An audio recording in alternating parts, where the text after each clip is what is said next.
was just exploring different social media channels with my personal profiles targeted more towards cooking media, like different recipes and meal ideas, as well as tips and maybe even quotes and a couple other different things. I had 4 overall goals. The first one being to find out which social media accounts reach the most accounts that aren't family or friends, because I do understand that on Instagram, my personal Instagram, I have family and friends and all these people that I've known for years who have me on their feed. But if I was just starting up, how would I get followers and people like that? So I wanted to figure out which channel would be the best to grow and start at. So I also, my second goal, I wanted to foster a sense of community. I wanted to create interactive posts and ask questions to build loyalty, to build a loyal community, and just wanted to create a place where followers feel connected and engaged and encouraged to participate and try cooking. Third of all, I wanted to improve content creation efficiency. On my normal Instagram, I've never posted ahead. I've always posted day of. So I wanted to streamline my content creation process, including my planning, shooting, and editing, to create high quality posts more efficiently and track my progress in reducing the time while maintaining engagement. And then lastly, I wanted to keep track of how many followers I could get on each account. I wanted to see the growth, and I was really hoping that one of the accounts would be a little successful, or at least 100 followers. Just see which one attracts the most people though. So my social media strategy was I just kind of tailored the content to each platform so it would suit its audience and the platform's strengths.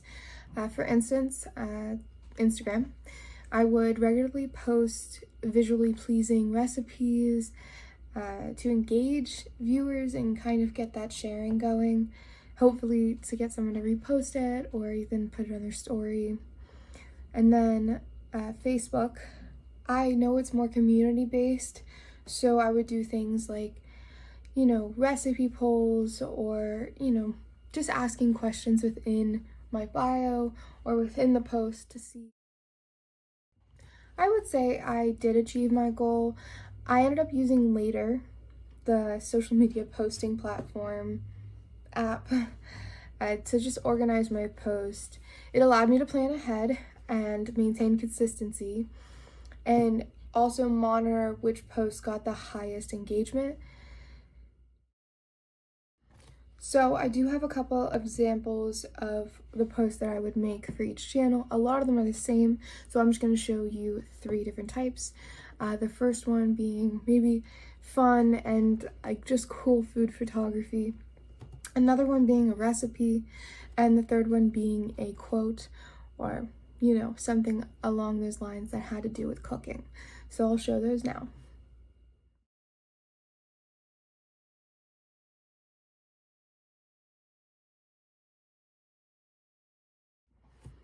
When it came to looking at other accounts for inspiration, I've always loved cooking videos and I've always loved food content. So I looked a lot at Tasty or Bon Appetit. I know they have a lot of videos as well. And then some smaller profiles, but each of them really have a lot of cooking creativity and build a sense of community within their channels and their different profiles. I wanted the goals of my posts to be very inspirational. I know a lot of people do not cook or don't have the desire to get in the kitchen and start making something. So I was really hoping that people would look at my posts and maybe think something was cute and they wanted to try to make it, or just try something different for dinner, or even try something a little healthier, or treat themselves a little bit, different things like that. But I really wanted to inspire some creativity and build a sense of community. And I was really hoping that the tone of my post would come off as friendly and inviting and informative, to make cooking feel approachable and fun.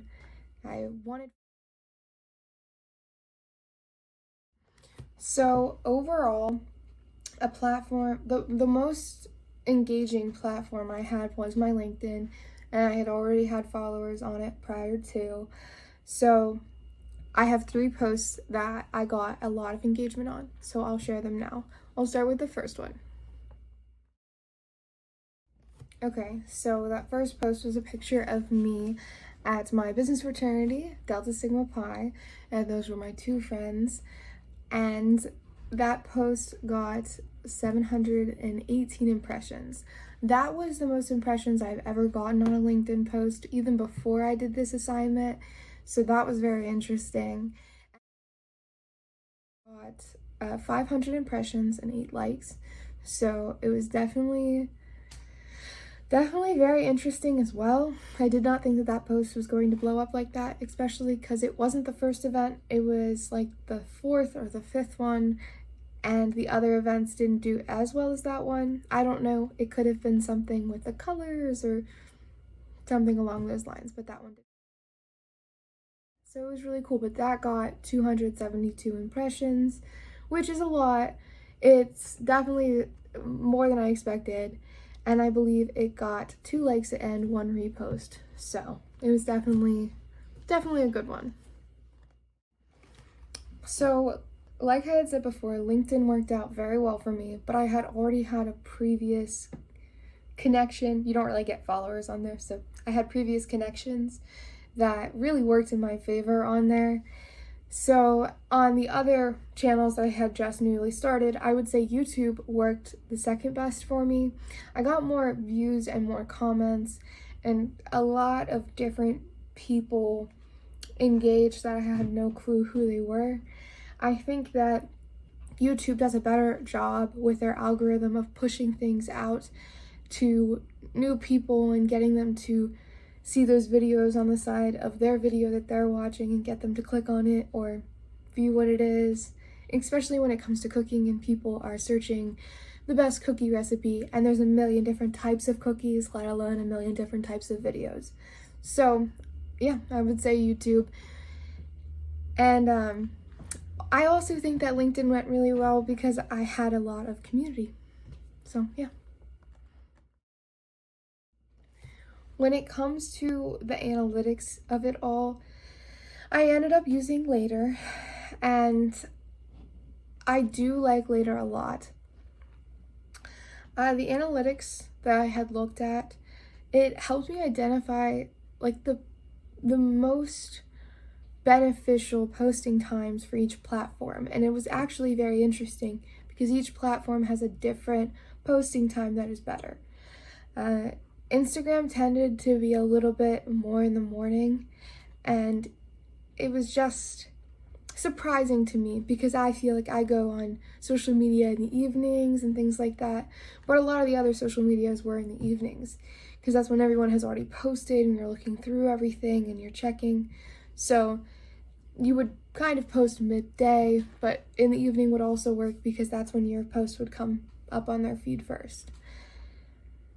But the analytics just helped me find my little things that I needed to improve on and the areas that definitely could get me more engagement if I did improve on. For example, I discovered that interactive posts on Instagram boosted engagement more significantly, and although I did not get a lot of likes, I got more impressions when I did.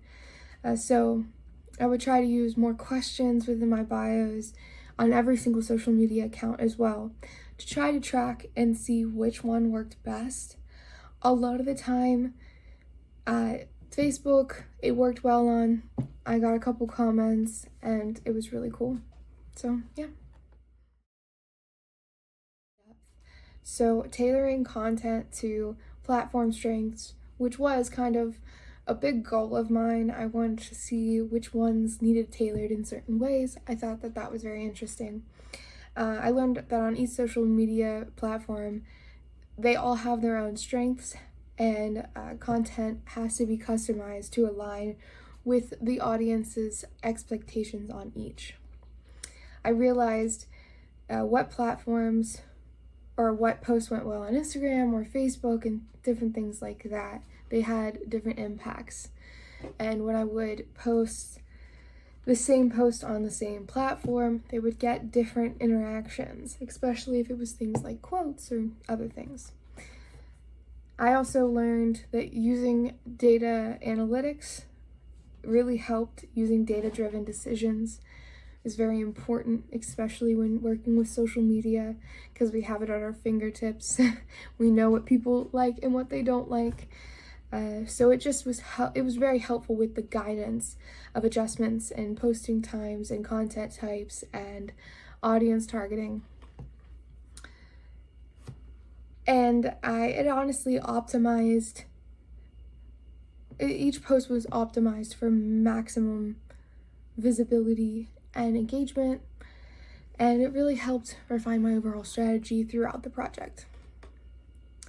So the next thing is building engaging community. I really wanted, like I had said before, my content to be friendly and very supportive. I really want people to start cooking and enjoy different types of recipes, some easier than others, but enjoy the challenge and make the time out of the week to do that, or even on the weekend. But I realized that community is really fun to try to start building, with comments and questions, and just trying to foster a sense of community was very, very fun. So I learned that consistency, quality, and trustworthiness is very important. So maintaining a consistent posting schedule and a high quality visuals that build a sense of reliability, which followers really appreciate when you do that.